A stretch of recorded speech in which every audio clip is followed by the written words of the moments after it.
आपल्या सर्वांना chat GPT माहिती आहे. पण एक लक्षात ठेवा, चालतं कशावर?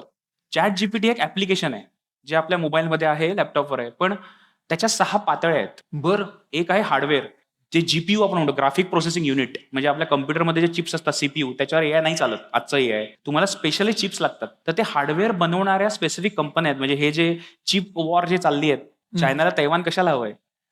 कारण सगळं चिप डिझायनिंगचं, मॅन्युफॅक्चरिंग तिकडेच होतं तैवानमध्ये.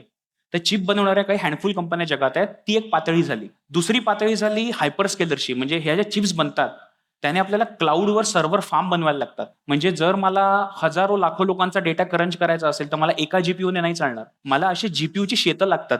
सर्व्हर फार्म म्हणतात त्याला. आणि तेवढी इन्व्हेस्टमेंट करायची पात्रता जगातल्या परत 5 ते 6 कंपन्यांमध्येच आहे. मग त्याच्यामध्ये मायक्रोसॉफ्ट असेल, गुगल असेल, Amazon असेल किंवा अलिबाबा चायनाची जी कंपनी असेल, तर त्यांच्याकडे हे सगळे अधिकार आहेत, की ते लाखो जीपीयू घेऊन त्याचे एक क्लाउड फॉर्म बनवतात.